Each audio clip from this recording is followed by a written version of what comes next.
India, News Gaon se, Samvad Sarokar News, Bharat Post News, Gyan and Organ Donation India Foundation. Our endeavor is to enlighten you with the current topic. And today, as today is the Wednesday, so we have this democratic reform series. And in this series, our topic is educational reforms in India. Education is our passport to the future for tomorrow, belong to the people who prepare for it today.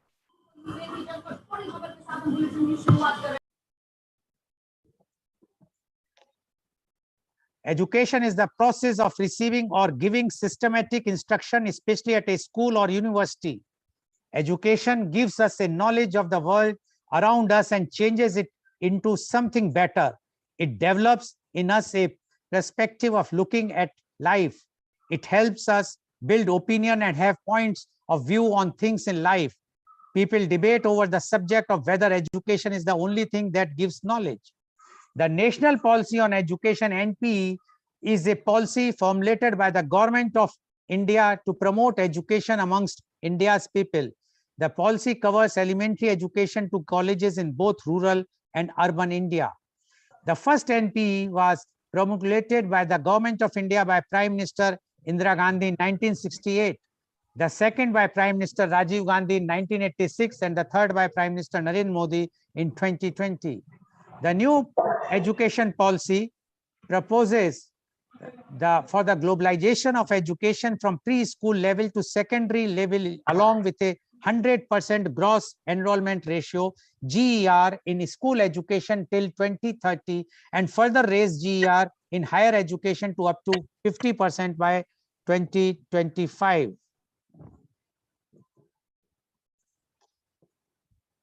The education policy intends to raise the higher education gross enrollment ratio, including vocational education, from 26.3% in 2018 to 50% by 2035, and objects to include 3.5% crores new seats to higher education institutions.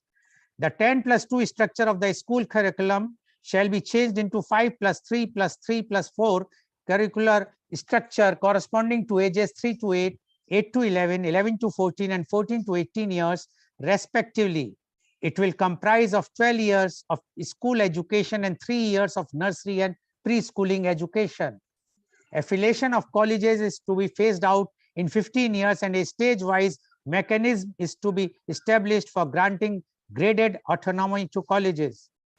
Process such as online courses and digital sources, research funding, improved student services, etc.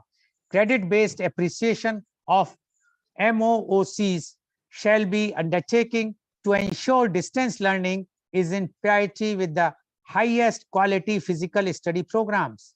The globalization of education to be assisted with the help of both institutional collaborations and students and faculty mobility, and allowing entry of top-ranked universities to open campuses in India. The NEP recommends the establishment of an institution for the preservation and translation of various cultural languages in India, namely the Indian Institute of Translation and Interpretations, IITI, and the National Institutes for Pali, Persian, and Prakrit, for the strengthening of languages like Sanskrit and all language departments in HEI, and making the use of mother tongue or local languages as a medium of instruction in more HEI programs. Now, to discuss this very, very important topic, that's educational reforms in India, we have a very elite, very knowledgeable, and those who are expert in this field, panelists are with us. And I would like to invite my first panelist guest, and he is Professor Dr. Ashok Mittal. Professor Dr. Ashok Mittal is the former Vice Chancellor, Agra University. He is the Professor of Economics at Aligarh Muslim University, Aligarh. Please, no disturbance, please. The light should be in the front side, Professor Mittal, so that your face can be seen. It's quite dark. If the light can be on the front side. So the Professor Mittal is having teaching experience of more than 44 years. He is having research experience of 38 years. He is having vast administrative experience. He was Chairman, Department of Economics, Aligarh Muslim University, Aligarh 2 times, 2003 to 6 and 2009 to 12. Provost, NRSC, AMU, 2009 to 12. and Member Academic Council AMU 2003 to 6 and 2009 to 12, and University Court AMU 2009 to 12, Superintendent Examination AMU 1999 to 2000 and 2003 to 2004. His academic achievements are published 2 books entitled Economics of Cinema Industry in India in 1995 and Capital Inflow in India, a macroeconometric analysis in 2014. Published a number of papers in international and national journals of repute, life member of various professional bodies, executive president of Uttar Pradesh Uttarakhand Economic Association, member executive committee of the Indian Economic Metric Society, chaired a number of sessions in various international and national conferences and seminars and delivered keynote addresses. He was the member of Board of Studies in Economics, Research Degree Committee and Faculty Board of Members of University. He was associated in various capacities with UGC, UPSC, State Public Service Commission. He worked as visiting fellow at Institute of Social and Economic Change, Bangalore, 1994-95. Worked as visiting professor at National Law Institute, University, Bhopal from 2000 to 2001. Worked with eminent economists of the country like Professor 𝐂𝐀𝐑𝐔 𝐍𝐄𝐖𝐒, Professor TVS Ramohan Rao, and Professor T. Krishna Kumar. Welcome, Professor Dr. Ashok Mittal on our show.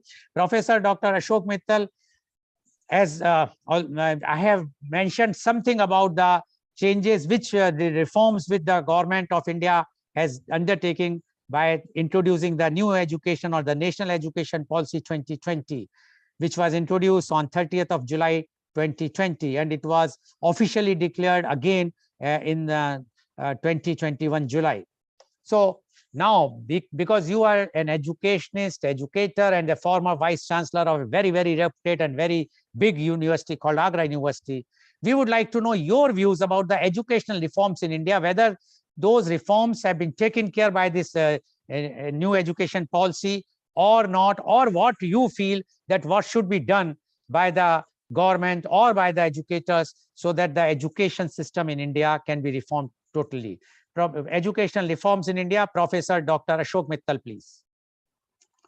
Please unmute. Please unmute, Professor Mittal. Please unmute, Professor Mittal. You are on mute. Yes, please. Very good morning to everybody. I'm very grateful to Mr. Lal Goel, who has given me an opportunity to interact with the learned participants about the education policy in India. Now, what I personally feel, the education is the sector which has been paid less attention by all the ruling parties since 1947, that is after independence. For the first time, I must say, when Mr. Rajiv Gandhi was the Prime Minister of India in late 80s, first time some attention was paid to the education policy. And after that, after a very long gap, again in 2020, the present government has presented a new education policy. Now, what I feel, of course, in this new education policy, the government has taken sufficient time to draft this policy, invited comments of the various stakeholders, and after that, they have presented this new education policy. But my humble submission is that any policy which is being introduced gradually have a sustainability. This education policy was introduced in 2020, and most of the states, particularly I'm talking of the Uttar Pradesh, they are in so hurry to implement it without improving the infrastructure. Secondly, what I personally feel, this policy is a mix of Indian education system and Western education system. I don't know why they have proposed a 4 years undergraduate course and only 1 year master's course, as it is being prevalent in the Western economies or countries. And Do you think that our students are so much capable that after 1 year of studies, you may give them a certificate. After 2 years of studies, we may give them the diploma. And after completing the 4 years, we will give them the graduation with research experience. There are various disciplines I know, including economics, where I feel that after 1 year completion or 2 year completion of their study, we can't say that they are empowered enough to get a job in the market. How we will give them a certificate or a diploma course, and if we give them, what's the utility? In some of the science subjects, some of the literature, say English or Hindi, if you give them a translation classes and all that, they will serve as a translator, but not in many disciplines. Second, as we all know, more than 50% of students are coming from rural background. They are not exposed to the new technology. Of course, the corona has taught us how to give online lectures and to the students how to receive the online lectures. But we know the students' mentality. I was giving online lecture or taking a class of National Law Institute, University, Bhopal, and nobody has opened his video. So I was not able to see their faces. I was not able to see whether they are receiving me, where they are understanding, because in a classroom teaching, when there is a one face-to-face interaction, then a teacher can always examine which student is paying the attention, who are the students, those who are not paying much attention. And there are some students, they are paying the attention, but they are not able to understand the contents which are discussed in the class. So you always go back and try to teach them accordingly so that they can understand the subject. But this online teaching, there is no such mechanism by which we can understand what they are learning. Secondly, where there is a practical, we are not empowered sufficient enough to have a virtual lab and ask them to conduct the practical. In some of the institutes of higher learning like IITs, IIM, they may have some because their students are exposed to this new technology. I know India is a poor country also. We have a lower per capita income. And I know even the middle income group, in family, father has gone to the job, mother has, and she has one mobile and she has 2 children. And they both are fighting that this time my class is, so give me your mobile. I want to attend the class. God knows better whether he or she will attend the class or will see something else. The other child is also demanding the same mobile. How many families can afford to have or to give each children one mobile? And it has simultaneously various other consequences, social consequences, I should say, we are facing. So therefore, what I feel, there is no problem with the new education policy, but how we will implement. Last year, when I was the Vice Chancellor of Agra University, I tried my level best. I revised the syllabus accordingly because in Uttar Pradesh, the government is trying to have a common syllabus for all the universities. So that if one student wants to shift from one place to other place, or father has been transferred from one city to other city, they should not have any problem. I appreciate this idea. But in India, we are having 3 tiers of education, I should say, even in higher education. There are some institutes of higher learnings like IITs, IIM, and there are central university. They are far better than the other state universities. I know of Agra and some other state universities. the students are of mediocre level or even below mediocre level. And now we have private colleges and private universities. I need not to say anything. We all know what is happening in the private colleges and private universities. They don't have the faculty. They have a faculty, but they are not experienced enough to take a class. So we have three types of institutions imparting education to our children. And the students are accordingly having a different IQ and different understanding level. Teaching them the same syllabus, is it possible? It means either we are degrading the higher education institution to come to a lower standard, or if we teach the middle income or the people, those who are coming from rural background, they not have sufficient basic learning to teach those advanced topics. So they will be having no interest in the education and they will run away from the higher education. So we have to plan a system. For example, in many most of the central university and other universities, they are giving honors degree to undergraduate students. Whereas in most of the state university, they are simply giving the BA. And if the syllabus is the same, then how the other universities will give the graduation degree as an honors degree?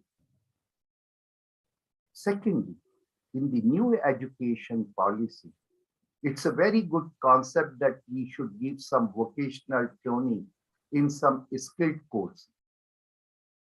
When I asked as a vice chancellor to the various colleges to suggest the courses which they want to teach and the curriculum and the faculty they will bring in, you won't be surprised to know that no college has suggested any course.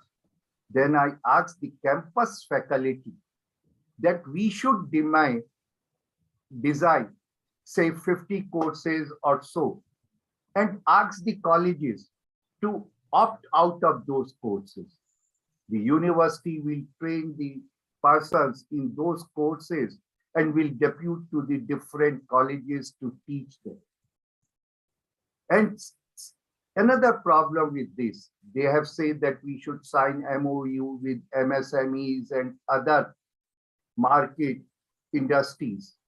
But when we contact them, they have shown some reluctance. Though, of course, the government of UP, the higher education additional chief secretary, she has tried her level best, and at the government level, they have signed an MOU ministry that they will impart the trainings to our students. But even then, at the ground level, there is a problem.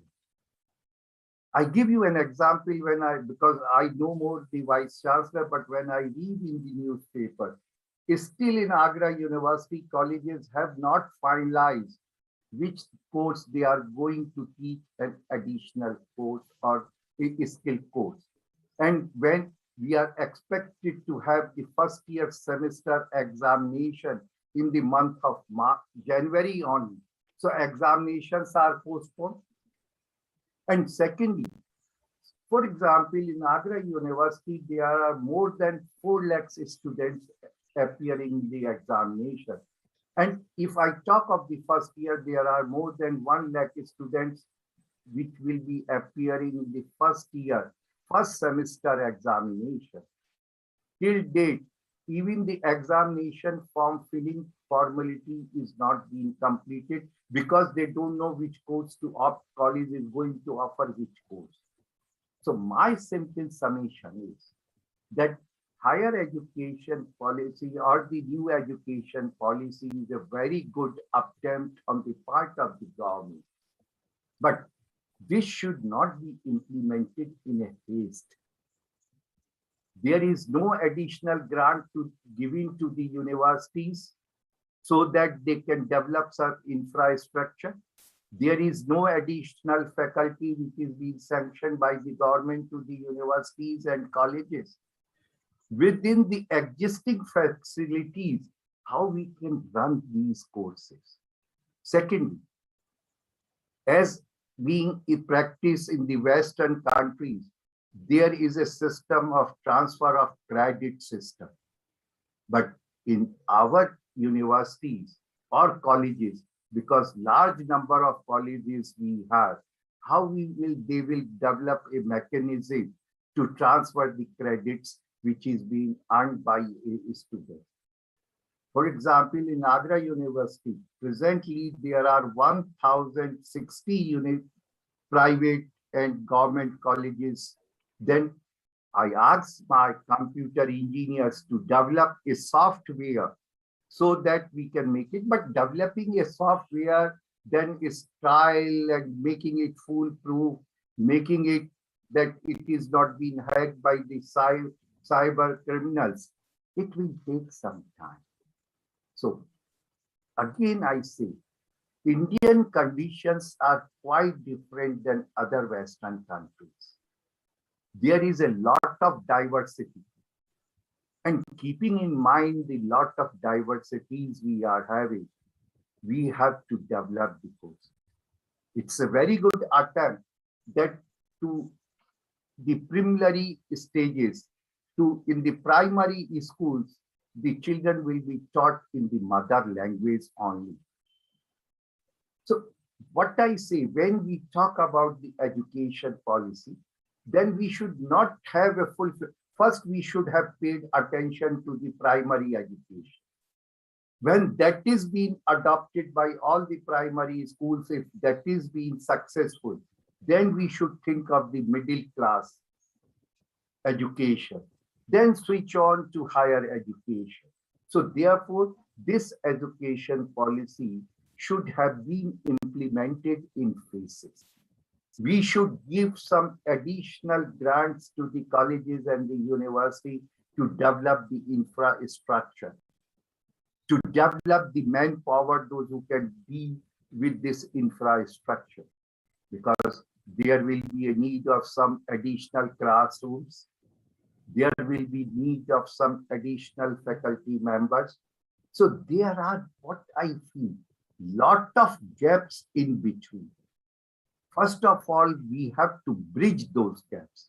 I don't say to fill up those gaps, because we can't fill the gap. It will take a very, very long time. But we can bridge them. We can put a bridge so that people can go from one side to the other side. So we have to develop some bridge between the different types or different tiers of education. I think all the learned members are there. So how much time do I have, Professor Lal? No, okay, fine. So thank you, Professor Mittal. I will come to you back again. Sure, but sure. Thank you very much. What Professor Mittal highlighted in his submission, he says that although the new education policies intents were good, but the way it has been implemented is not perfect, because according to him, we are implementing without seeing the infrastructure, without creating the infrastructure, without seeing the economic state of the society, without seeing that whether everyone is having the requisite infrastructure like mobile phones or smartphones, etc.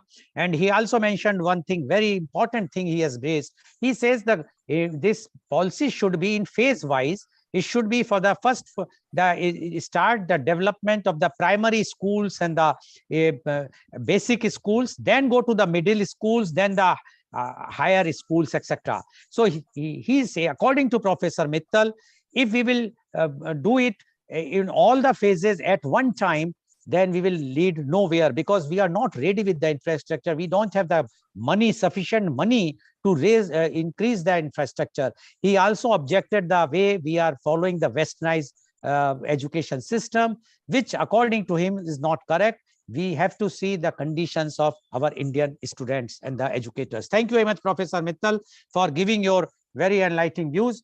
I will come back to you with some questions to you in the next round. But thank you very much. And now I would like to invite my next panelist guest, and he is Professor Dr. Vijay Srivastava. Dr. Vijay Srivastava is the principal of RBS College, Agra.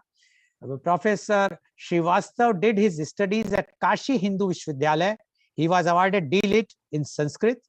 He wrote 7 books. His 36 research papers were published in reputed national and international journals.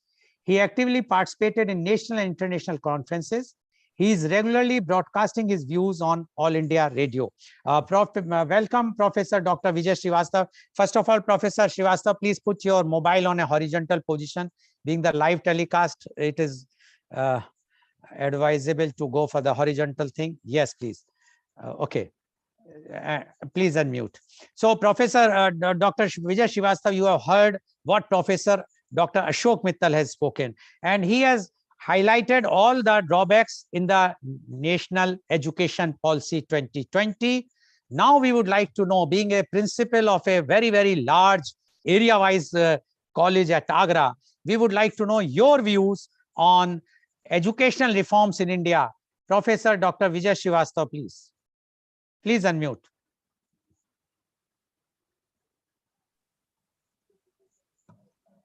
आप सभी का मैं हार्दिक धन्यवाद ज्ञापित करता हूं, और इस कार्यक्रम को आयोजित करने के लिए मिस्टर लाल गोयल जी को हार्दिक धन्यवाद, और आप सभी जो पैनलिस्ट हैं और जो भी इस कार्यक्रम को सुन रहे हैं, देख रहे हैं, उन सभी का अभिनंदन। अभी हमारे पूज्य पूर्व कुलपति महोदय ने न्यू एजुकेशन पॉलिसी के विषय में बहुत सारी बातें करी, और मेरा अपना विचार थोड़ा सा इधर इस विषय में हो रहा है कि कम से कम जो 1968 में न्यू एजुकेशन पॉलिसी हमारे बीच आई थी, उसके बाद एक सीधा अंतराल हुआ 1986 में आई, और 1986 के बाद हमारा 2020 में न्यू एजुकेशन पॉलिसी बनाने का एक विचार होता है, और 2020 में यह पॉलिसी हमारे बीच आती है। हम निश्चित ही नीति निर्माण और शिक्षा जैसे विषय में, नीति निर्माण के विषय में हम इतना निश्चेष्ट क्यों होते हैं? वह नीति निर्माण जो जीवन निर्माण कर रहा है, उसके विषय में हम इतना निश्चेष्ट कैसे रहे? यह एक विचारणीय बिंदु है। 68 के बाद 86 और 86 के बाद सीधे 2020 में यह पॉलिसी आने का क्या औचित्य होता है? निश्चित रूप से जब इतने समय अंतराल के बाद अगर कोई परिमार्जन होता है, तो वह हमें सकारात्मक परिणाम तो संभवतः नहीं ही दे पाता है। निश्चित ही अभी मित्तल सर ने जो यहाँ पर नेगेटिव पॉइंट्स बताए, वह अवश्य ही विचारणीय है और विचार किया जाना चाहिए। हम सभी उनसे रूबरू हो भी रहे हैं। बहुत सारी समस्याएं आ रही हैं, सेमेस्टर के जो प्रॉब्लम्स आ रही हैं, पूरा साल हम लोगों का एग्जामिनेशन बॉडी होकर के हम रह जा रहे हैं, क्लासेस नहीं चल पा रहे हैं। ऑनलाइन मोड की अक्सर बातें हुई हैं, ऑनलाइन में हम क्लासेस किस तरह से सफर करते हैं और किस तरह से चलवा पाते हैं ग्रामीण क्षेत्र के बच्चों को लेकर के, वो एक अलग बिंदु होता है। टाइम टेबल मैनेज करना एक अलग इश्यू होता है। सारे अलग अलग संकायों को लेकर के हम लोगों को चलना पड़ता है, और उन संकायों के अलग अलग टाइम टेबल्स होते हैं। अलग संकाय के लोगों को एक अलग संकाय में लगा करके एक समय सारणी बना पाना, ये एक कठिन विषय होता है। हमारे पास इंफ्रास्ट्रक्चर नहीं होते हैं। यह भी ये सारी बातें होती हैं। लेकिन कुछ चीजें जो सकारात्मक इसमें एनईपी में मुझको देखने में आती हैं, जो रिफॉर्म हुए, उनमें यह है कि पहले तो हमने रोजगार परक शिक्षा पर इसमें जोर दिया, वोकेशनल एजुकेशन पर जोर दिया, को करिकुलर एक्टिविटीज पर जोर दिया, और एक ऐसा वर्ग जो पढ़ाई को बीच में सिर्फ इसलिए छोड़ दिया करता था कि उसके पास पढ़ने का समय नहीं होता है, आगे चल नहीं पाते हैं, और हमें वोकेशनल डिग्रीज चाहिए होती हैं, और हमारा अधिक से अधिक युवा इस क्षेत्र में आगे नहीं बढ़ पा रहा था कि वो अपने स्टडीज को और वोकेशंस को एक साथ लेकर के चले। तो उसने इस न्यू एजुकेशन पॉलिसी में ये एक व्यवस्था दी गई कि अगर आप बीच में डिग्री के पहले भी, अगर आप डिप्लोमा कोर्स में भी अगर आप इसको छोड़ करके आगे बढ़ना चाहते हैं, तो आप बढ़ सकते हैं। ये एक वोकेशनल कोर्स के विषय में जो एक विचार इसमें आया, ये निश्चित ही महत्वपूर्ण है, और ये दूरगामी परिणाम देने वाला हो सकता है। दूसरी चीज, इसमें जो शिक्षा मंत्रालय मानव संसाधन मंत्रालय के रूप में था, इसको बदल करके इसका नाम शिक्षा मंत्रालय किया गया। यह एक बड़ा संदेश देता है, क्योंकि मनुष्य को यदि आप संसाधन मान लेते हैं, मनुष्य को ही यदि आप एक साधन, एक मीन्स मान लेते हैं, एक टूल मान लेते हैं, वहीं सारी गड़बड़ी शुरू होना आरंभ हो जाती है। मनुष्य को संसाधन नहीं, मनुष्य को साधन के स्थान पर साध्य के रूप में हमको देखना पड़ेगा। और यदि हम मनुष्य को साध्य नहीं देख पाते हैं तो हम शिक्षा का जो मूल हमारा सर्वांगीण विकास का दृष्टिकोण है वह हमारा दूर होता चला जाता है। और ऐसे हमारे परिस्थितियां ऐसी आ जाती हैं कि हम वैल्यूज और को छोड़ते चले जाते हैं, और वैल्यूज हमारे छूटते हैं, हमारे मूल्य छूटते हैं, तो निश्चित ही हम अवसाद की ओर जाते हैं। आज ये देखने में आता है कि हमारे बहुत छोटे लेवल से कक्षा 6, 8, 10, 12 ग्रेजुएशन लेवल के जो बच्चे हैं वो अवसाद में जाते हैं, वो डिप्रेशन में आते हैं। उसका कारण क्या होता है? उसका कारण ये होता है कि हम शिक्षा को वास्तव में शिक्षा के रूप में नहीं देख रहे हैं। जो चीज हमें परिधि पर रखनी होती है उसको हम केंद्र में, और जो केंद्र पर रखनी होती है उसको हम परिधि में रखते हैं। मनुष्य का जो ज्ञानार्जन है, जो शिक्षा है, वह हमारी केंद्र में होनी चाहिए। और उसके अतिरिक्त यदि हम मनुष्य को संसाधन बना देते हैं, वैल्यू के रूप में लेते हैं, तो निश्चित ही हमारे लिए एक नकारात्मक दृष्टिकोण लेकर के उत्पन्न होती है। हमारे छात्र वैल्यूज से परिचित नहीं हो पा रहे हैं। वोकेशनल डिग्री तो दी जा रही है, उनको वैल्यूज की एजुकेशन कब दी जाते हैं? और जब मूल्य हम नहीं जानते हैं, क्या है सत्य है, क्या है निष्ठा, क्या है आध्यात्म, इन सारी चीजों से हम अपरिचित होते हैं, तो निश्चित ही हम अवसाद में चले जाते हैं, डिप्रेशन में जाते हैं। और शिक्षा जो अवसाद की ओर जा रही है, जो हमारे युवा अवसाद की ओर, डिप्रेशन की ओर जा रहे हैं, उनको हम फिर अपने मूल धारा से न तो समाज के लिए, और न व्यक्ति के लिए, और न ही परिवार के लिए, न राष्ट्र के लिए, किसी भी रूप में हम उनको उपयोग में नहीं ला पाते हैं। और यह अवसाद की स्थिति हमारे लिए नकारात्मक दृष्टिकोण उत्पन्न हमेशा करती रहती है। तो निश्चित ही जो भी नीतियां बनती हैं, उन नीति के निर्माण के से अधिक उनके इम्प्लीमेंटेशन पर आवश्यकता होती है कि उनको किस प्रकार से, जो भी नीतियां बने उनसे अधिक, अच्छी नीतियों से अधिक उनको नीतियों के क्रियान्वयन पर हमें सकारात्मक बल देना चाहिए। अगर हमारा सकारात्मक बल नहीं होता है, यदि हम सकारात्मक रूप से उन नीतियों का क्रियान्वयन नहीं कर पाते हैं, तो निश्चित ही उसका कोई परिणाम हमको नहीं मिलने वाला होता है।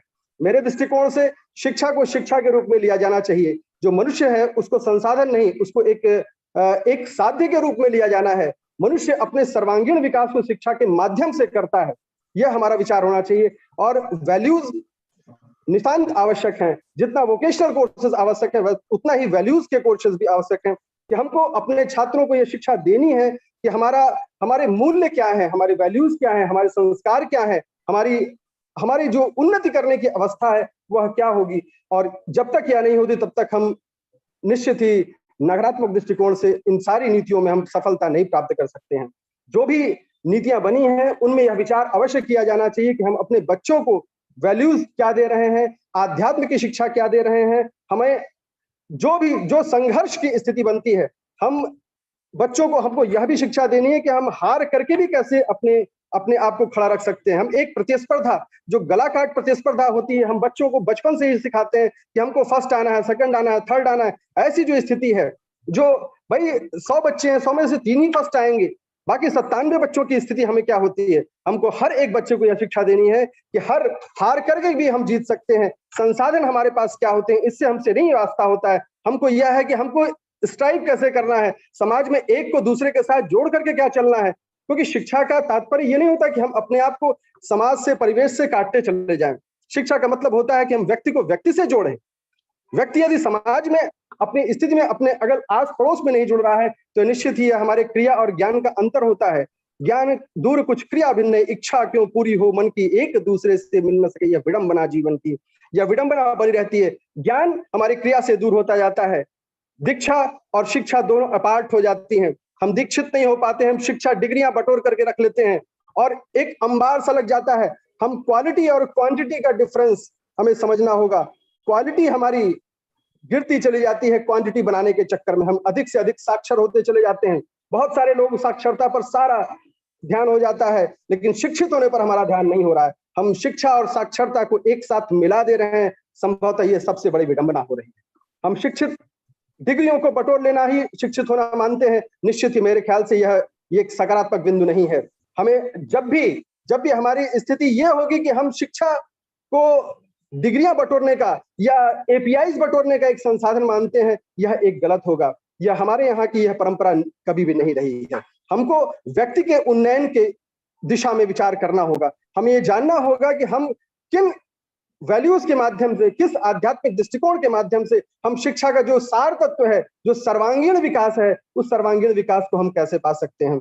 शिक्षा तब तक नहीं संभव है जब तक कि हम अपने आस पड़ोस, अपने व्यक्तित्व, अपने समाज को एक साथ लेकर के नहीं चल पाते हैं। हमारी पर्सनालिटी स्प्लिट रहती है, हमारा समाज हमसे विखंडित रहता है, हमारा परिवार हमसे विखंडित रहता है, हम अधिक से अधिक डिग्रियां बटोरते जाते हैं और हम अपने आप को अपने ही समाज से अलग करते चले जाते हैं। यह जो स्थिति होती है, यह दुखद होती है। हमको कुछ ना कुछ, हमें नीति निर्माताओं को इस विषय पर भी विचार करना पड़ेगा कि हम इस एपीआई बटोरने की दौड़ में, इस डिग्रियां बटोरने की दौड़ में, इन अधिक से अधिक संस्थान खोलने की दौड़ में, हम अधिक से अधिक लोगों को शिक्षित करने की दौड़ में, शिक्षित क्या उसको साक्षर करने की दौड़ में, हम शिक्षा का जो मूलभूत है, जो हमारा सर्वांगीण विकास है, जो हमारा व्यक्ति को व्यक्ति से जोड़ने की जो कल्पना है, यह हमारी विखंडित होती चली जाती है। तो इसलिए जो भी राष्ट्रीय पॉलिसियां, जो भी नीति निर्धारण के कार्य बने या जो नीति निर्माता हैं, इसके जो भी रिफॉर्म्स हों, उसमें इस विषय पर विचार अवश्य किया जाना चाहिए कि हमारे वैल्यूज, हमारे आध्यात्म, ये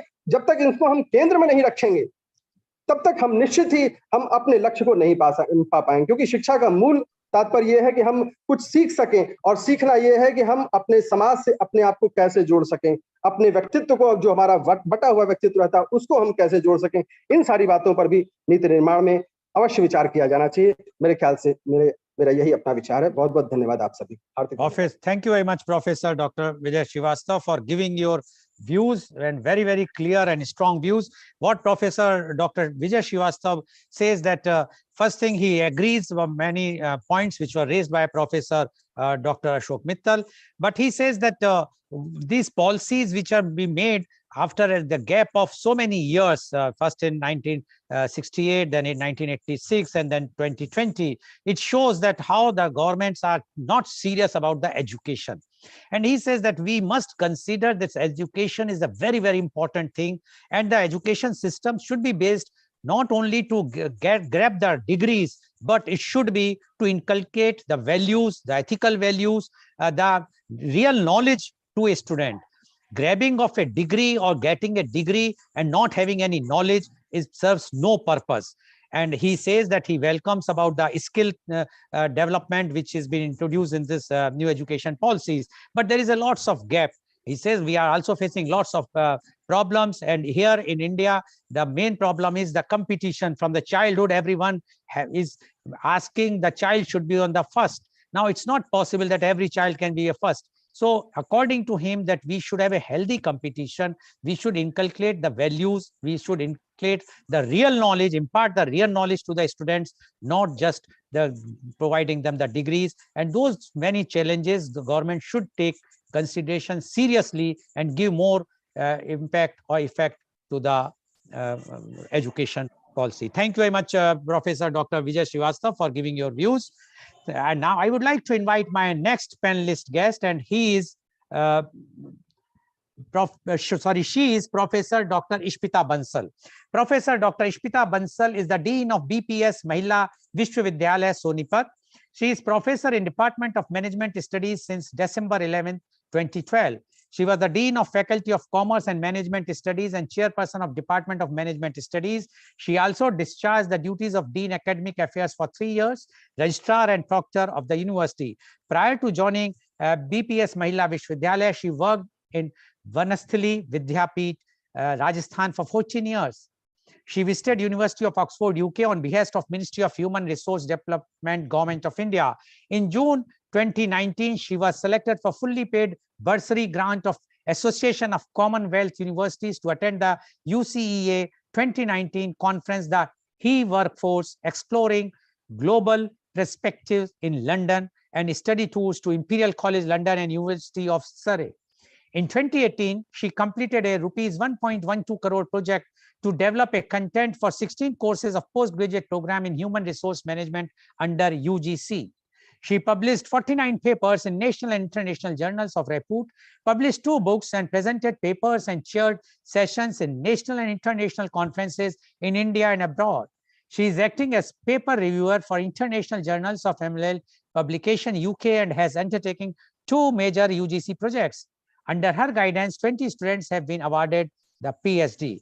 Welcome, Professor Dr. Ishpita Bansal on our show. Professor Dr. Ishpita Bansal, you have heard what Professor Dr. Ashok Mittal as well as what Professor Dr. Vijay Srivastava has mentioned. And both have given their views. And according to both of them, this new education policy 2020 is still lacking lots of things. Lots of improvement is required, or lots of reforms are required for the education sector.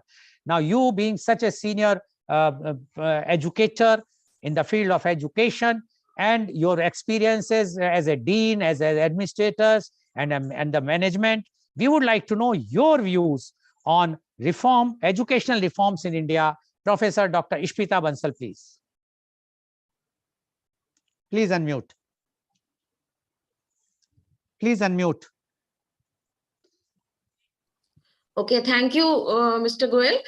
Firstly, I would like to thank you for inviting me so that I could present my views to a large gathering. As this program is being live streamed, so I think many people must be watching it. So I agree partially with Professor Mittal, what he said, that although the new education policy, as far as the policy goes, is quite good, and I also agree with Dr. Srivastava that generally education has not been the priority area for governments, and so that is why there has been so much of gap between formulation of the policies, and perhaps the education policies have not been able to keep pace with the changing economic and social scenario and the requirements of the nation over the last 70 years. And you see, the policy which we were having before, I feel that was not something very new, but extension of the type of education system which Britishers used to have to prepare clerks, you see, and not train the individuals to sort of develop their personalities and characters, and you see, make them a thinking, reflecting, and innovative individuals. So our policies were such that education system, there had been much more emphasis on rote learning. You see, you just will be a very large syllabus, and then you gather all the concepts, and then you just sort of take it out on the answer sheet on the day of the exams, and many times the students will forget it. Hands-on experiences and application-based education, I think, have not been sort of implemented in our country till now, I feel. And I feel this National Education Policy 2020 is, in a way, a very right move towards this end, because this is the policy which is, I think, since the time I have read this policy and continue reading it, I feel that the people who will be benefited most will be the students. And this is what it should be, because ultimately education is meant for students. So this is a policy which greatly empowers, which seeks to greatly empower the students, because there is a lot of flexibility in this policy. Although Professor Mittal was of the view that perhaps this much flexibility may not make them, prepare them, give them the adequate skills and prepare them for future if they just want to go after 1 year of education. But I, being a professor since last more than 25 years in women education has been my area, and especially with respect to women and otherwise also people who are coming from underprivileged classes or socially backward classes, where they have to earn the money also and find a living also quite early in life, and women who have to perhaps give a break to their studies in between. So I think this flexibility which is there in the new education policy which has been given is quite empowering, because if somebody say cannot continue the studies after 1 year, and because of many social reasons or because of family economic reasons, then the person can leave in between, and that study of 1 year will not go waste. That person will have a certificate of that, and perhaps after 2 years, if the person wants to again join, then through lateral entry he or she can take admission in the second year, after of course going through the regards of the equivalence committee, whether the present syllabus is what can be considered as equivalent to what he studied 2 years back. He or she studied 2 years back. So I think the time will not be wasted, because I've come across many instances whereby the girl students especially had to leave when they were doing undergraduation, and they got married, they had kids, and when they wanted to come back and study, the maximum time limit under which they had to complete their degree, that was over. So they had to either start from the first year, or they will have to give up their dreams of sort of getting a higher education. So I think this particular thing will give a lot of flexibility, that after 1 year, the students will get a certificate, after 2 years, diploma, 3 years degree, undergraduate degree, and after 4 years, undergraduate degree with research. And I think this has brought our system in consonance with what the Western universities are also having, because in USA, it happens that there are 4 years undergraduate degree, and after that, the students can directly take admission in PhD. And whatever they would have studied at the master's level, and also the research methodologies and all, they study as the coursework in the PhD program. So there is a lot of flexibility, and students, they can go the natural way only. They can just take study 3 years and get out, and then later on go for higher education as they are doing it now. So I think flexibility is the most important thing of this national education policy, which I think will also give bring our universities at par with what is happening around the world, because there is also a talk of internationalization of education also, because many of the times our students, as we have seen, as a country as small as Ukraine, and nobody was even thinking about it. We hear that 20,000 students have gone there to study. What to talk of the major economies and developed countries where our students are aspiring to go.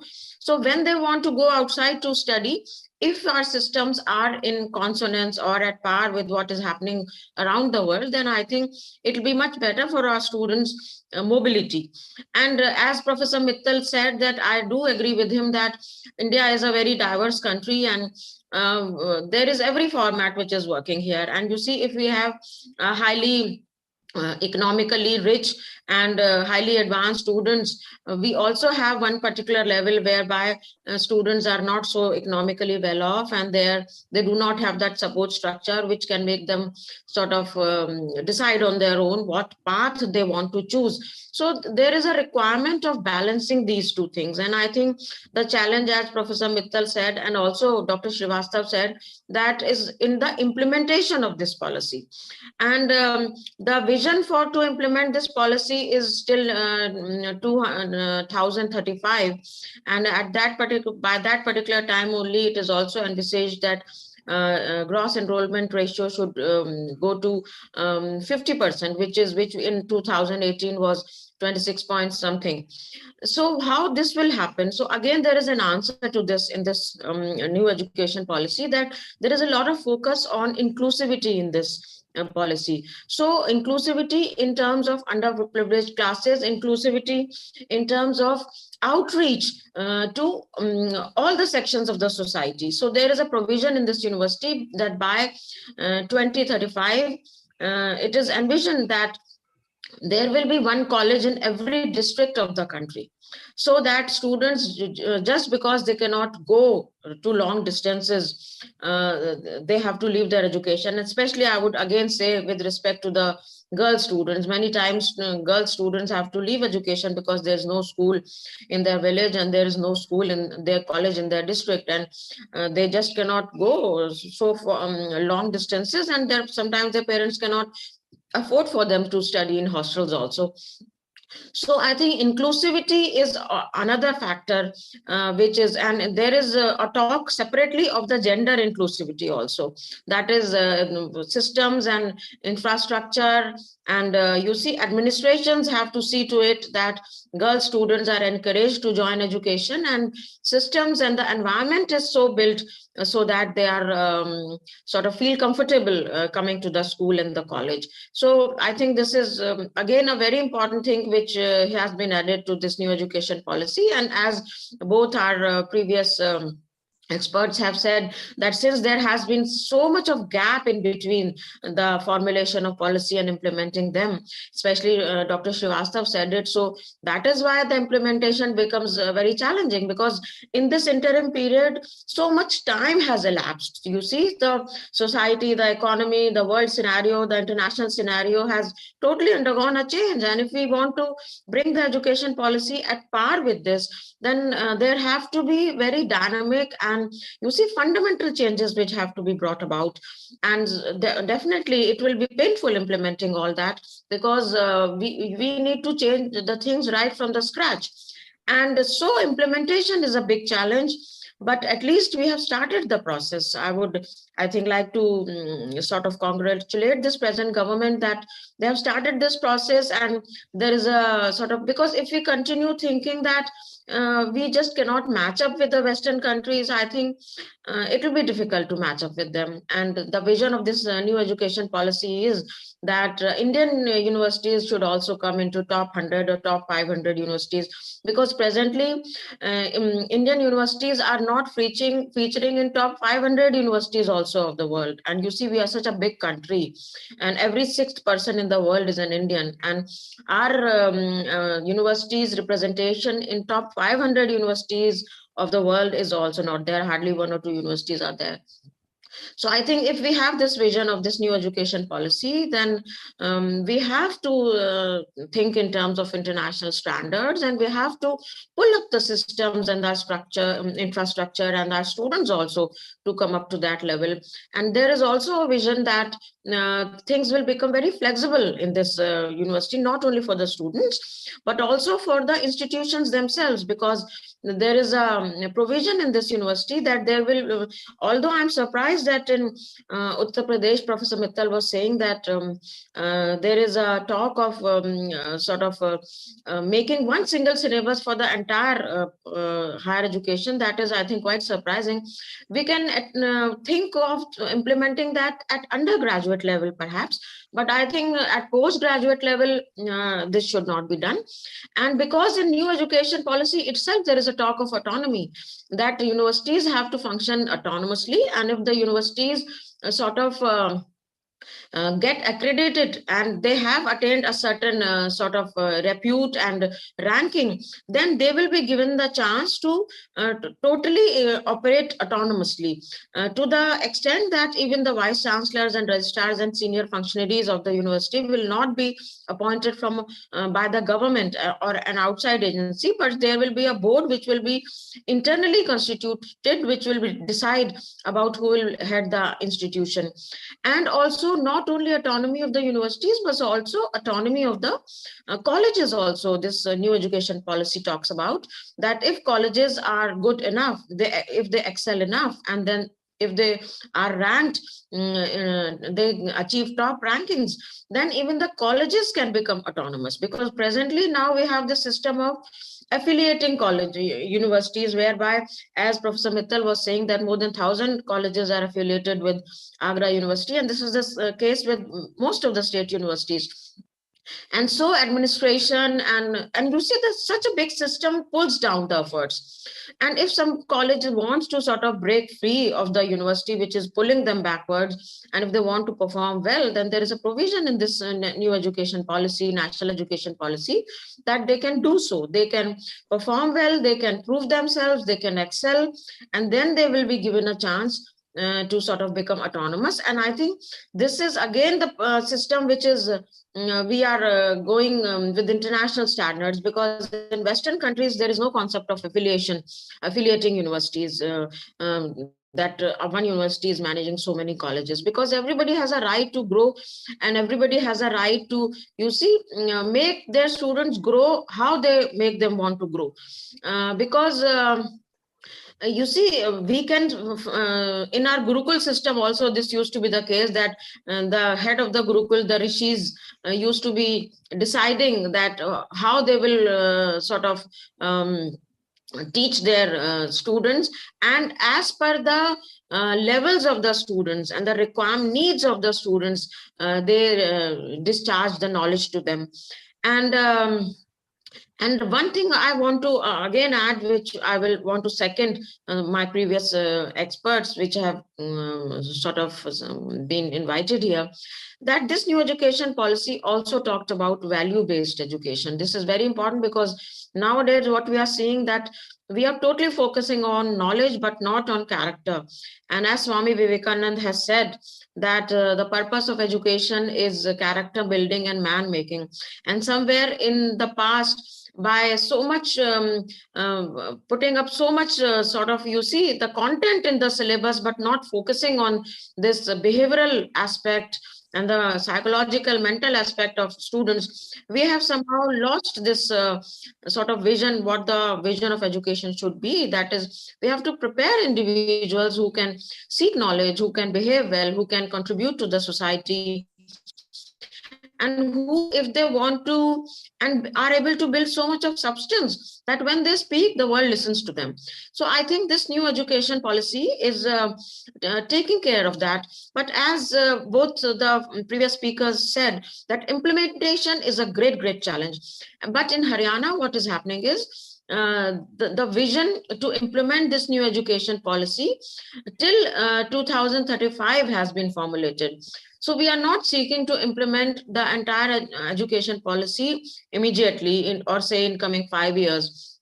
No, we have sort of divided the various aspects of new education policy, that in first 5 years this will be done, next 5 years this will be done. This is how we have sort of designed. And also duties of various stakeholders. That is what the universities have to do, what the government has to do, what the higher education council of that particular state has to do. So that has been sort of separated, and how they will do in the coming years, that also have been sort of given. So I think this is quite empowering, but the commitment has to come, as Professor Mittal was saying when he asked his college principals that you please suggest what vocational courses we can start. Nobody responded. So I think to make this new education policy successful, commitment of all the stakeholders, the teachers, the vice chancellors, the policymakers, everybody has to come in. Otherwise, I think this will, because this is a very large vision which has been given to the education sector. So I think all of us has to join hands to make it a success and ensure that this gets implemented phase-wise. So I think, thank you all, and I think I've taken up my time. Thank you. Thank you very much, Professor Dr. Ishita Bansal, for giving your views. And Professor Bansal agreed partially with Professor Mittal and Professor Srivastava, but she says she liked this policy because she has read it very carefully. She says it's a very good document.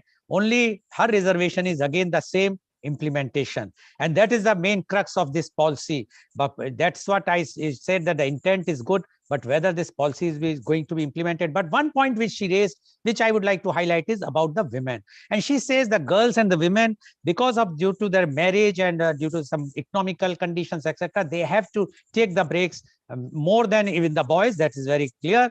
And that's why they can have this thing, multiple entry and exit thing, which is in this national education policy, which they are going to get benefited. So according to her, this policy is very good.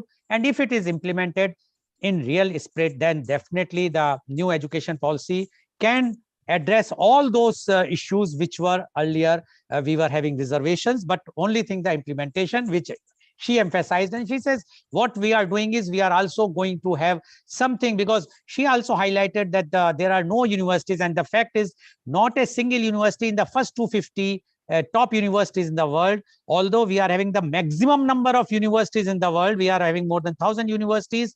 Nowhere in the world any country is having so many universities. But in spite of that, not a single university in first 250. Yes, we have 3 universities in the first 500. That too is the Bangalore and IIT-IIM, but not a single other universities which we have. Thank you very much, Professor Ishita Bansal, for giving your views. Now I would like to invite my last but not the least panelist with us. He is Dr. Sushil C. Gupta. Dr. Sushil C. Gupta is the Director of Prelude Public School, Agra.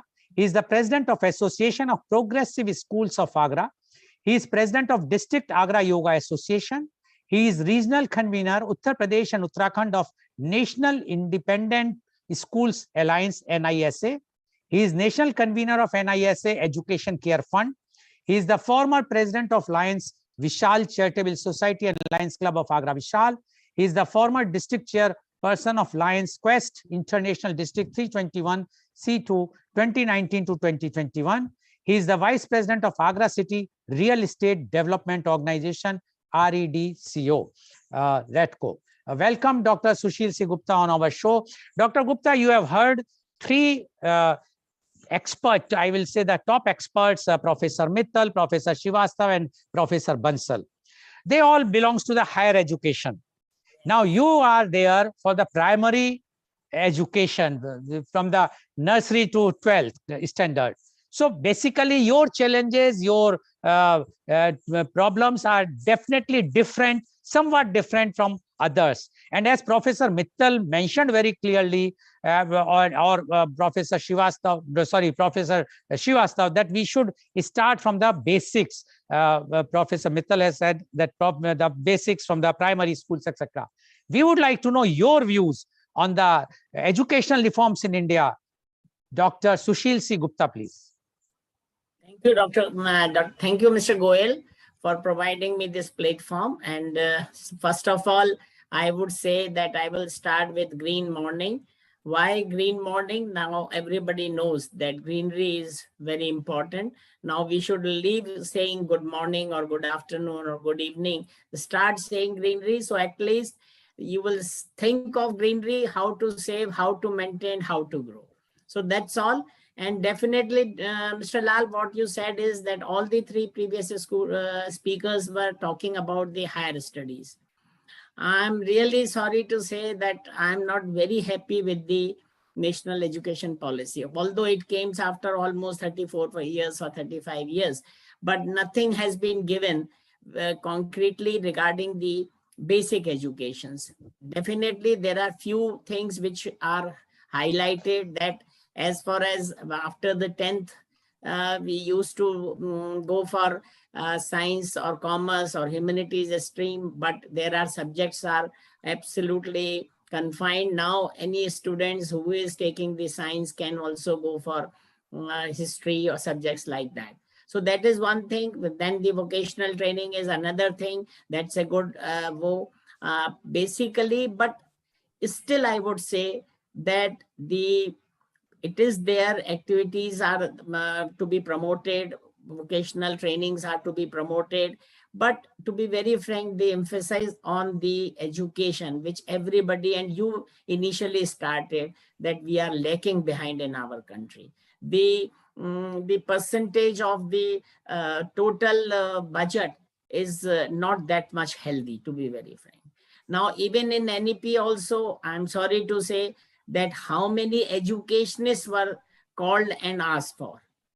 Secondly, even now for the execution part, now every state is going for the committee. And I'm sorry to say nothing, no private unaided schools have been asked to give their suggestions how we are going to implement. As far as the moral values, all the speakers are talking about moral values have to come from the initial stage. It cannot, you can't give them any moral values and when they are passed out or coming to the university or things like that. So basically, if government cannot provide, if you talk about Finland, see, they have got all government facilities they have. But in India, even if you talk about even of Agra, you will be surprised to know that government schools are nothing, to be very frank. I don't have any fear in saying this, that they are nothing, I tell you. They are just giving the salary, that's all. Okay. Nobody is bothered that how many students are registered, how many students are coming.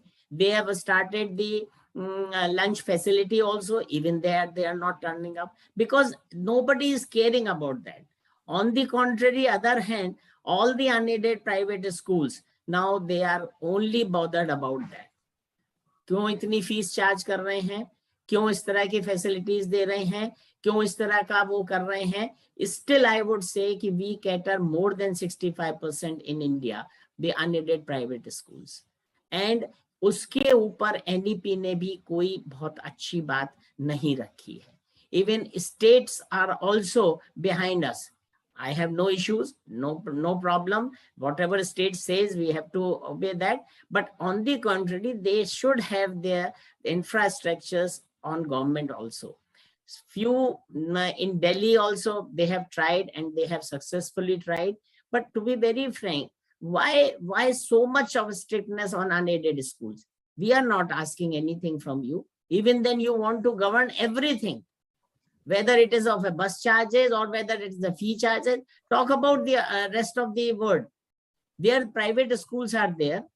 They can advertise themselves. They can give the good quality of education. Now, to be very frank, our fee structure is also restricted.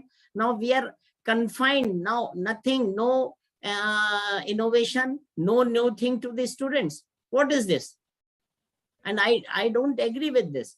So even then, since Mr. Goel has already said that we have taken so much of time, but on the contrary, now it's a time that we should think of education. Education is must. Now they have implemented us on RTE, fair enough. We don't have any issue. We have to give 25% reservation to our initial classes, whether it is nursery or standard first. No education, no problem. But problem is this, whom they are allowing. They are allowing those parents who are already studying in our neighboring schools, and now they are coming under the RTE. What is this? To be very frank, Mr. Lal, I am sorry to say, being the president of the association and also connected with the national NISA, you will be surprised to know that an RTE, not even actually 25 to 30% parents who are supposed to be get the benefited, otherwise rest everybody. Because when we talk about them, when we got the list of parents, when we send our staff, we will find air conditioners are there, we will find that they are having cars and all that. So not to go in detail, but the thing is this, basically we have to think of that initially, right from the beginning, we have to have certain things which government should provide, and as well as unaided schools should be given the liberty or the freedom so that they can, you see, for example, Mr. Goel, in certain missionary schools, I should not say that the strength is more than 60, 70, 80 students. Now, if a unaided private schools confined to 30 students, don't you think it is going to be something benefited to these students? How you can think of that 60, 70 students can be taken care by a educator, one single educator? How much time she is going to spend for their attendance also? So there are so many things which has to be there. And still I would say that there should be, I don't say that we should be absolutely free and we should not be have anything, but there should be a dialogue between the government and the unaided private schools, and there should be a thing which can be possible and which is good for the students, and these students are going to make the nation, so that is very, very important. And with this, I would love to have questions rather than, because all the three panelists have already taken care and they have taken that, yes, there are, to be very frank, in nutshell, all the three previous panelists say there are so many shortcomings in the NEP rather than there are very few good things about. So thank you very much. And Ashok ji, मैं आपसे मिला भी था आगरे में. Okay, thank you very much, Dr. Sushil Gupta, for giving your views. And Dr. Sushil Gupta is very, very clear. He says he's not at all happy with this new education policy. The reasons he says that no stakeholders were taken in confidence, no unaided or the private institutions were asked to give their information or input in this new education policies. And he says that if a child can afford, the family can afford, why the child should be in RTE, that is a question mark. And he says when the private institution is ready to give the quality education with less number of students, then definitely the charges will be more. The government should not control the charges. And it is true, because like in the UK, I have seen that the private institutions are charging more. The government schools are not charging that much. Rather, it's a totally free. Only £1 they are charging for the food which they are providing, the meal they are providing.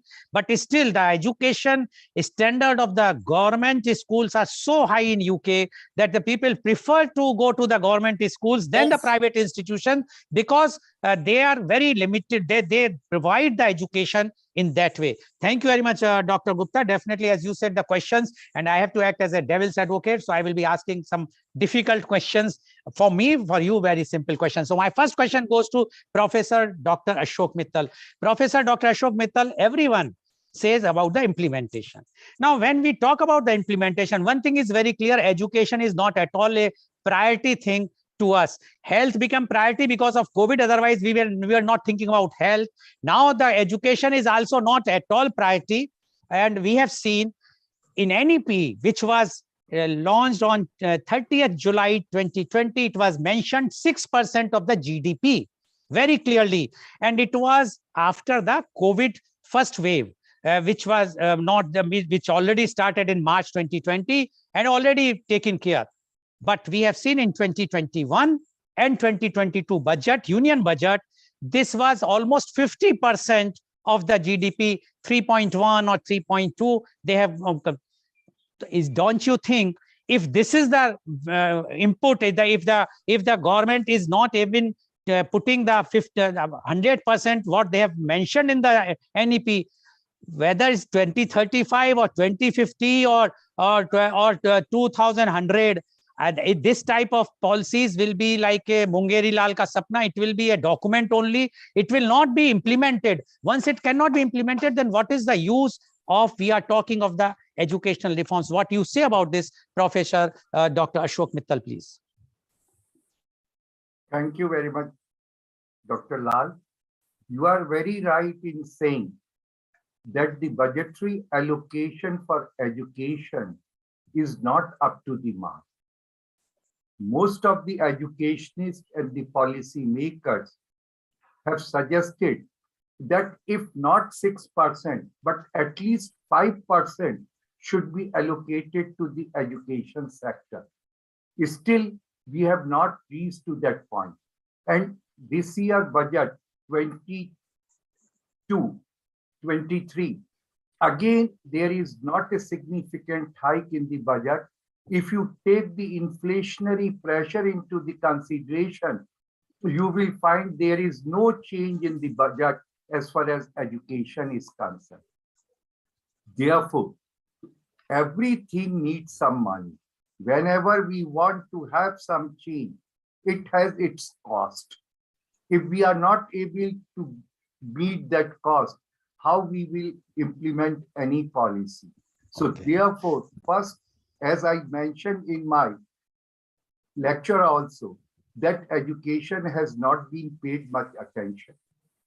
We are talking about education at an intellectual level, but not at reality. So therefore, as I said, the main problem with the implementation of education is lack of funds. Okay. Because so therefore, that particular explains your question. Yes. Okay. Thank you very much, Professor Dr. Ashok Mittal. अब मेरा प्रश्न है professor doctor विजय श्रीवास्तव से। Professor doctor विजय श्रीवास्तव, एक और हम education की बात करते हैं, मॉरल्स की बात करते हैं, एथिक्स की बात करते हैं, और अभी हम देख रहे हैं यूक्रेन में क्या कंडीशन है। हमारे 20,000 स्टूडेंट इसलिए गए वहां पढ़ने कि हमारे यहाँ 1 करोड़ रुपए के आसपास 60, 70, 80 lakhs, 1 crore, include up to 1.32 crore. I checked up at money in Mangalore. The medical colleges wanted 1.32 crore upfront. एक वक्त में पैसा चाहिए, जबकि यूक्रेन में कहते हैं 2 लाख, 3 लाख या 4 लाख रुपए साल का पेमेंट आपको करना है और आप डॉक्टर बनेंगे। आप कहाँ, अपन कहाँ हैं? गवर्नमेंट आज कोई भी आप अगर इंफ्रास्ट्रक्चर बच्चों को नहीं प्रोवाइड कर पा रहे हैं, या तो आप कह दीजिए कि 2 साल तक, 3 साल तक no education, let it be declared zero education. आज क्या कंडीशन हो रही है उन बच्चों की? हमारी ये फेलियरनेस है हमारी एजुकेशन पॉलिसी की। आप क्या इस बात के लिए सहमत हैं या नहीं हैं? डॉक्टर बिल्कुल इस प्रोफेसर बात से डॉक्टर सहमत हूँ श्रीवास्तव। कि हमारी जो एक प्रकार से ये प्रतिभा पलायन ही होता है कि हमारे अपने छात्र बाहर जाते हैं और वहाँ पर बहुत ही सस्ते दरों पर उनको शिक्षाएं मिल जाती हैं, शिक्षा उपलब्ध हो जाती है। और लेकिन इसके साथ साथ हमको ये भी मान के चलना पड़ेगा कि हमारी अपनी एक सीमाएं हैं। अगर हम स्तरीय शिक्षा देते हैं तो उसके लिए हमें यहाँ पर अधिक लगता है, धन का व्यय होता है, अधिक से अधिक होता है। लेकिन फिर भी उन दोनों के बीच एक तालमेल हमको बिठाना ही पड़ेगा कि हम अपने बच्चों को जो बाहर हम भेज रहे हैं, सस्ते के चक्कर में जो हमारे बच्चे बाहर जा रहे हैं, जैसे यूक्रेन जैसे देश में गए, कजाकिस्तान में गए, रशिया से गए, एक ट्रेंड सा हो गया कि मेडिकल स्टूडेंट्स वहाँ पर सस्ती शिक्षा पा लेते हैं। तो ये चीज हमें रुकनी चाहिए और इसी के माध्यम से हम प्रतिभा पलायन को भी हम रोक पाएंगे। अपने यहाँ के बच्चे जो हमारे एजुकेटेड होंगे, वो यहाँ पर यहाँ के कल्चर से एजुकेटेड भी होंगे, यहाँ की संस्कृति से भी वो निश्चित ही एजुकेट होंगे। तो उनको एक सरकार के द्वारा एक ये अवसर मुहैया अवश्य कराया जाना चाहिए। प्रोफेसर श्रीवास्तव, आपकी बात सही है कि हमारी कल्चर वगैरह से, लेकिन आप सोचिए, और जबकि कल एक जिस बच्चे की दुखद मृत्यु हुई है, उसके पिताजी का कहना था कि वहां जो इक्विपमेंट्स यूज हो रहे हैं और जो वहां की एजुकेशन है वो हमारे यहाँ से काफी अच्छी है, जबकि वो कर्नाटका में, और कर्नाटका जो हब माना जाता है प्राइवेट मेडिकल कॉलेजेस का, और वहां से भी वो अच्छी बात बता रहे हैं। तो इसका मतलब ये है कि गवर्नमेंट को बहुत सीरियसली एजुकेशन को भी, ये भी एक क्राइसिस जैसे कोविड की क्राइसिस आई है, इस वक्त एजुकेशन पे पूरा जोर देना चाहिए। सभी कहूँ भाई, निश्चित देना चाहिए सर। जी जी, धन्यवाद। अब now my question goes to Professor Dr. Ishpita Bansal. Professor Dr. Ishpita Bansal, when we are talking about this new education policy, and you were advocating about this new education policy, but if we see that government has started Skill India, ultimately what happened, there was a big scam in Skill India, and money was siphoned and whatnot. Now we are talking about an employability, the condition of the employability. I have done a program in which the expert says that in India, the employability initially is 20%, but within 1 year, it reduces to 6%. Now, if a student out of 100, only 6 are employable in India, how this new education policy, which you are also doubting the implementation wise, will be able to increase the employability, which is somewhere, everywhere it is 70-80% or so in other countries, and in India it is almost 20%. If we will take that also, don't you think the gap is too high, and the path is so long? And as our Professor Mittal and Professor Srivastava suggested, that it should be started from the very basic, not targeting the higher education at one time immediately. What you say about this, Professor Ishpita Bansal? Please unmute. Sorry. Firstly, I would like to agree with the point that it has to start with the primary education, since so I spoke about higher education, but I think the real mental level, how the research orientation, the mental level, the inquisitiveness, and all those things are started from the school level only. So I think it has to start from there. But as you are saying that until now, employability skills are very low. So this is what this new education policy seeks to achieve. You see, we do not know whether it will be able to achieve or not, because I told you that implementation is a very big challenge. But this is what it seeks to achieve, and that is why vocational education has been integrated into the mainstream school education also, and higher education also. And also there is much emphasis on hands-on application of what students study. Presently, since last 50-60 years, we have been having the type of education where students just learn the theory and they just sort of mug up everything, and then they produce everything on the paper on the examination day. So, there is application-based education is not there. And so again, there is a challenge, because as both the speakers have said, that budget has to be increased. I would say that not only 5%, but it should be 10%.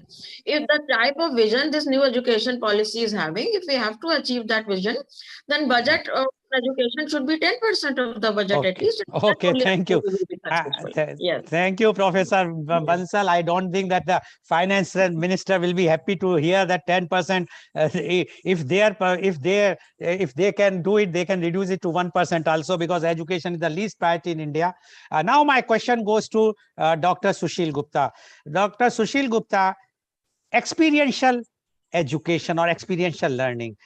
Abroad, we have seen the child from the very beginning, they were taught the experiential learning. They are taking, I was doing a program with the police officers. the police reforms in India. And one of the very senior police officers, she retires as the Director General of Police. She mentioned the very beginning, the child was said, तुम दूध P low नहीं तो police पकड़ के ले जाएगी. So we inculcate that type of fear, and that's why we are not respecting the police. Rather, we have a fear of the police. Similarly, but unlikely to this, in other countries, they are taking the children, primary students, KG and or even nursery, to the police station. Can you dare to take your students to a police station where the abuses is the norm and where those types of people are there? Will be that type of experiential education will be able to given by our nursery or basic schools. What you say about this, Dr. Gupta? Mr. Lal, आपने बिल्कुल सही कहा, and you have said the right thing. We should have and we have to have the courage of taking our little kids to police station or to the police authorities and make them understand. And this is going to make the police authorities also understand, no, what if you are doing right or wrong, they will also try to understand. So experiential learning, we go for educational excursions and things like that in every school, but that is not sufficient, to be very fair. No, you might be going to Taj Mahal or Fatehpur Sikri. We go to industries also. We go to educate, historical places also. So there are, these are the things, but experiential learning should be the part, and it should be the part of the NEP, definitely, and I agree with you. Okay. Dr. Lal, एक चीज मैं आपसे चाहूंगा, and I would like Dr. Mittal to just highlight on this. ये 2 साल जो learning loss हुआ है, क्या कोई सोच सकता है कि इसका क्या रेमेडी होगी? 7वीं का बच्चा जब 8वीं में आया तो उसने 7वीं का कोर्स नहीं किया, 8वीं से भी उसको 9वीं में ला दिया. क्या हम लोग ये नहीं डिमांड कर सकते हैं गवर्नमेंट से कि ये सबकी एज जो है, रिटायरिंग एज या प्रोफेशनल एज है, उसकी एज को बढ़ा दिया जाए? क्या कभी किसी ने सोचा है? हम लोग ये महसूस कर रहे हैं कि बच्चों ने घर पे पढ़ा नहीं, स्कूल ज्वाइन नहीं किया, they haven't paid the fees, go to somewhere else and get the transfer certificate of passing certain class and coming to again that. And but when we go for their written test, you will find not even getting 5% of the marks. What to do? And I really want to know from all the what could be the. Thank you, Dr. Gupta. You have made your point. Time is short, so your point is very well taken care, and it's not only 7th, 8th class, even the 10th and 12th, without passing exams, they've been promoted, and I don't know what is going to be the future, or these students will be termed as a COVID students in future. Wherever they will go, apply for the their employment in future, after even 5 years or 10 years, they will be termed as okay, you have done in 2020 or 2021. Immediately they will be discarded or not. That is to be seen. Now, last round, only 30 seconds to each of you. You have to give one suggestion which you think should be there to reform the education policy, in education reforms in India. Professor Mittal, any one suggestion, 30 seconds. My only submission is that again we have to sit together, and I should say we should revise the new education policy, keeping in mind all the shortcomings, all the difficulties we have faced during last 1 year. Okay, thank you. Dr. Srivastav, your one suggestion, 30 seconds, please. Please unmute, please unmute. Please unmute. Quantity के साथ साथ quality पर विशेष ध्यान दिया जाए, मेरा ये एक सजेशन है. जी जी, बहुत बहुत धन्यवाद. Professor doctor Ishpita Bansal, please unmute. You have muted yourself. I feel that the selection of the senior functionaries of the university should be done in a transparent manner, because it is the leaders which take the institutions forward. You see. Okay. Thank you. I think this is the most important thing. Thank you, Dr. Sushil Gupta. One suggestion, 30 seconds. Only one suggestion is कि जो NEP बन गई अब implementation के लिए please ask the suggestions from the aided and unaided schools also, Okay. make them the member of that Okay, committee, okay, और जो okay. practically जो उनको problems आ Okay. रही हैं उसको कैसे solve. Thank you very much, Dr. Gupta. So viewers, you have seen today about the educational reforms in India. Although the new education policy or the National Education Policy 2020 is there, but all the experts have agreed one point about the implementation. Implementation cannot take place without the money. Where is the money? Money is not coming forth. The money is the same which was before the NEP was declared. It is going to the same because the GDP is increasing, the inflation is increasing, and that's why the percentage is increasing. But it has not increased if you see the real way. And one of the panelists says 10%. Even when the NEP has mentioned 6%. In NEP, we have mentioned at one place 50 new schools to be opened every day. From where? Who is going? Our existing schools. You go to the villages. In the night, they are using as a cow sheds. In the daytime, it's a school. No infrastructure. Unless we will not give the basic infrastructure to the rural India. Or we should say, rural India, no education for 5 years. Till the time we will develop the, only we will give to the elite or the rich class. Is it possible? What we are seeing in Ukraine, it's very, very shameful for all of us to say we are Indians. But I am sure that if we will do the reforms as all of our experts have suggested, if it is implemented properly, then the day is not far, then we can claim that India is going to be the Vishguru even in education. Thank you very much. And today's program has been live telecasted by V4 News, Caru News, V4 Stream, Malnadu TV India, News Gaon se, Samvad Sarocar News, Bharat Post News, Gyan, as well as it was shown live on Facebook and YouTube. And our endeavor to bring to you every day new topic in the media conference with Lal Goel at 10:30 a.m. Tomorrow our topic is Science of Aging. And our panelists are Dr. Rajiv Anand, Senior Psychiatrist and Marriage Counselor, Mumbai, Captain Prabhat Bhandari, ex-Captain Merchant Navy, Mumbai, Miss Geeta Gandhi, Homemaker, Ahmedabad, Mr. Vivek Joshi, Director A. Joshi, Strategy Consultants Private Limited, Mumbai. So please tune in tomorrow for media conference with Lal Goel at 10:30 a.m. Thank you very much, Professor Dr. Ashok Mittal. Thank you very much, Professor Dr. Vijay Srivastava. Thank you very much, Professor Dr. Ishkita Bansal. And thank you very much, Dr. Sushil Gupta, for giving and enlightening all of us. And I'm sure that these suggestions, if it will reach to the government, although it has happened in our media conference, one suggestion of one nation, one ration card was suggested in our media conference, which was accepted by our honorable Prime Minister. Might be some of the suggestions which you have suggested may go and may be accepted. Let's hope so. And thank you all the viewers. And I'm sure the civil society also have the responsibility. Please send your children to the schools, pay the fees, whatsoever the fees is there. After all, the teachers are also there. They have to stay alive, and they have to be, they are teaching you, they are giving your children the moral values, the real education. So please cooperate with them, and then only we will say that we are being educated India. Thank you very much. Thank you all the viewers for watching our show.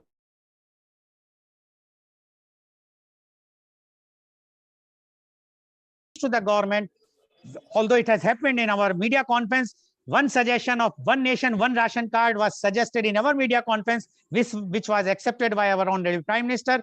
Might be some of the suggestions which you have suggested may go and may be accepted. Let's hope so. And thank you all the viewers. And I'm sure the civil society also have the responsibility. Please send your children to the schools, pay the fees, whatsoever the fees is there. After all, the teachers are also there. They have to stay alive, and they have to be, they are teaching you, they are giving your children the moral values, the real education. So please cooperate with them, and then only we will say that we are being educated India. Thank you very much. Thank you all the